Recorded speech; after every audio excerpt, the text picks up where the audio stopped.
সকাল সকাল গেটে দাঁড়িয়ে আছি, বিদায় দিলাম ম্যাডামকে। যদিও ম্যাডাম হাসি মুখে বিদায় দিছে, কিন্তু আমি জানি তার এই হাসি মুখটা আসলে হাসি না, তার ভালো লাগে না আমি ঘর থেকে বের হই। সে চায় সারাদিন যেন আমি ঘরে বসে থাকি। যাই হোক, নিচে আসার পরে দেখি গ্যাং দাঁড়িয়ে আছে, মানে RRZ গ্যাং, এবং আমরা রাইড করে যাচ্ছি আজকে নারায়ণগঞ্জে। কারণ নারায়ণগঞ্জে আজকে বিশাল এক বাইকের র্যালি হবে। র্যালি যেখান থেকে শুরু হবে ওই পয়েন্টে চলে আসলাম। এখানে এসে দেখি অলরেডি ঢাকা থেকে শুরু করে নারায়ণগঞ্জের অনেক প্রমিনেন্ট বাইকার সবাই উপস্থিত হয়ে গেছে, এবং not only that, safe motor যত ইউজার আছে সবাই চলে এসেছে। কারণ আজকে আমরা একসাথে র্যালি করে উদ্বোধন করতে যাচ্ছি নারায়ণগঞ্জের সেফ মোটর অফিসিয়াল শোরুম। যেমন কথা তেমন কাজ, এই শত শত বাইকার একসাথে হয়ে আমরা কিন্তু চলে গেলাম সেফ মোটর অফিসিয়াল সেই ফ্ল্যাগশিপ শোরুমে, যেখানে আসলে বিশাল একটা শোরুম হয়েছে এবং সার্ভিস সেন্টার, পার্টস সব কিছু থাকছে। এবং আজকে থেকেই, মানে ওই দিন যেদিন আমি ভিডিও করছি ওই দিন থেকেই শুরু হচ্ছে এই সিএফ মোটর নারায়ণগঞ্জের নতুন যাত্রা।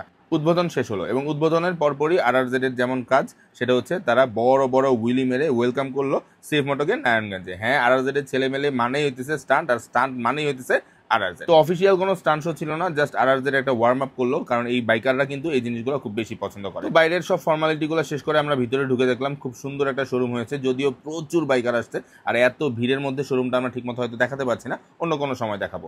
আর সারা দিনের এই ক্লান্তি শেষ করে আমি আসলে আমার সুজুকি জিক্সার SF বাইকটা নিয়ে ঢাকার দিকে রওনা হলাম। হ্যাঁ, এখন সময় অনেক হয়ে গেছে, এবং এই 8:30টার সময়ও প্রচুর পরিমাণে ট্রাফিক ছিল।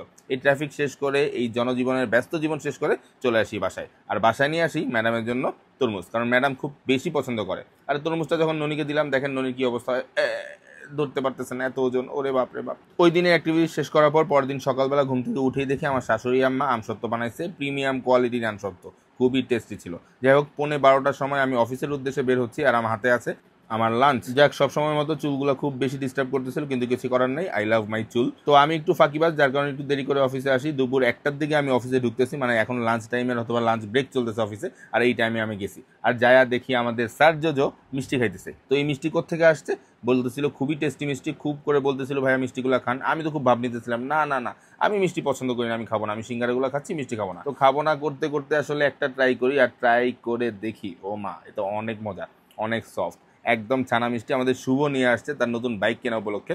তো খাবো না করতে করতে আসলে আমি 4টা মিষ্টি খেয়ে ফেলছি, এবং প্রত্যেকটা মিষ্টি অনেক বেশি জোস ছিল, অনেক বেশি সফট ছিল।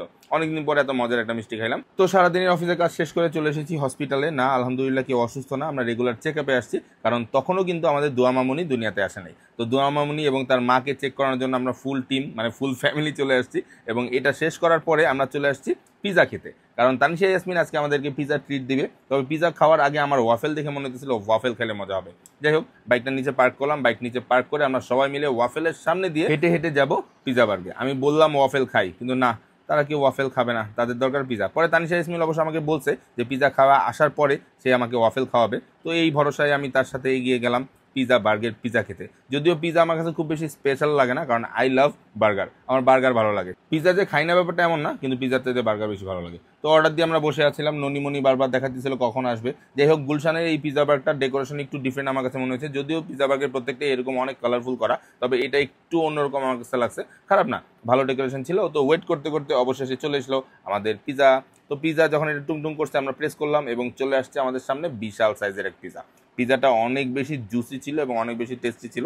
বলছি পিজা খেতে ভালো লাগে না, বাট পিজা যে মজা না ব্যাপারটা এমন না, খুব বেশি জোস ছিল। এবং আমার কাছে মনে হয় ডমিনোজ, পিজা হাটের চাইতে পিজা বার্গের পিজা বেশি টেস্ট, এবং সব কিছু মিলিয়ে বাজেট ফ্রেন্ডলি। তো সবাই মিলে পিজা গম গম করে আমরা খেলাম, এবং খাওয়া শেষ করে আমরা এখান থেকে ছবি টবি তুললাম। ছবি টবি তোলার পরে আমরা এখান থেকে বের হয়ে গেলাম। তো সবচেয়ে দুঃখের ব্যাপার হলো বের হওয়ার সময় দেখি ওয়াফেলটা বন্ধ।